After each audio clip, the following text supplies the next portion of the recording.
Ce qui interroge aussi quand on regarde ça de l'extérieur, c'est que l'information, elle a été rendue publique par la revendication des hackers il y a quelques jours, mais que les fuites, elles datent pour certaines du mois de juin.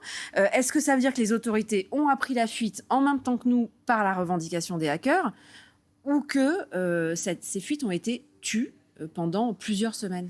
Alors, ce qu'il faut bien voir, c'est l'aspect juridique. Le règlement européen sur la protection des données personnelles nous dit qu'il faut, à partir du moment où on a connaissance de la fuite, faire une information.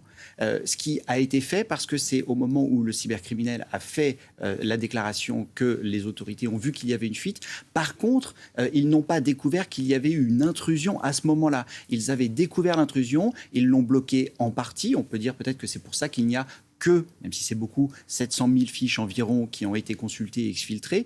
Mais dans le processus, le pirate a été vu dans le système. Simplement, il y a eu une enquête et une analyse pour savoir s'il y avait la fuite ou pas. En tout cas, Magic, c'est une question qui prend une tournure clairement très politique. Oui, avec le gouvernement qui a quand même présenté ses excuses. Il y a les sénateurs socialistes, par exemple, qui appellent ouvrir une commission d'enquête sur le sujet pour avancer. On sait que le gouvernement avait lancé un plan en avril avec 200 millions d'euros. Il y avait des points précis, vous allez nous donner quelques détails. Mais est-ce que ça, c'est suffisant aujourd'hui ?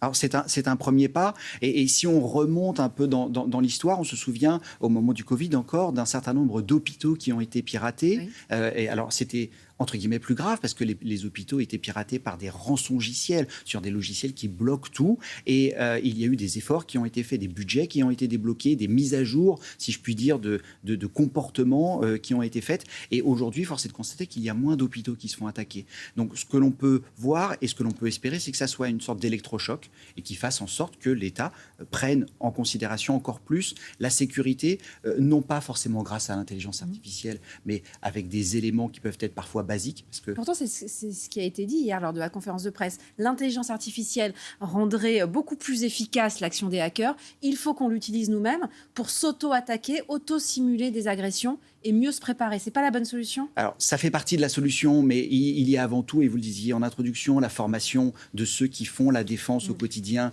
de nos systèmes d'information. Il y a la formation de tous les niveaux, et finalement, c'est une sorte de prise en compte générale. C'est-à-dire que si vous dites, je vais développer une application qui permet aux citoyens de faire ceci ou de faire cela, si elle prend 10 jours à développer, eh bien peut-être qu'il faut la passer à 15 jours en mettant la sécurité et la sûreté au cœur du développement. Mais pas après en se disant je vais faire des audits. Maintenant, pour tout ce qui existe déjà, effectivement, il va falloir revenir sur l'existant, reprendre les bases, s'assurer que tout ça est bien compris et faire en sorte qu'il y ait une fusion entre l'être humain qui va gérer tout cela, mais à tous les niveaux, et la technique qui peut passer par de la cybersécurité, mais par l'intelligence artificielle, mais pour voler des logins et des mots de passe et rentrer à la place d'un utilisateur légitime, il n'y a pas forcément beaucoup besoin d'intelligence artificielle. On a besoin, c'est de la ruse, hein. C'est aussi ça qui est nouveau. Oui.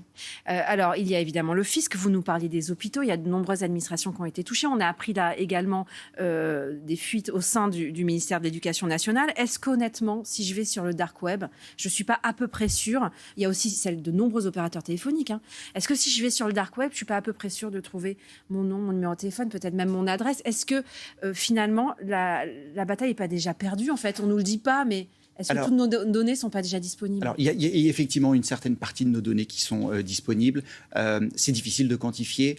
Entre 70, 80, 90% des Français, quand on voit que les opérateurs principaux de télécommunications ont fuité, on est sur des informations qui sont extrêmement sensibles, encore plus sensibles avec les informations fiscales, des informations qui vont servir à dresser un profil et à nous attaquer finalement avec une sorte de marketing, un peu comme quand vous regardez une vidéo sur votre plateforme de VOD, on vous dit, vous avez regardé ça, vous allez peut-être aimer ça. Et en fait, c'est le même système. On va vous dire, je sais que vous avez ça comme information, et je vais essayer de vous pirater avec ces nouvelles informations.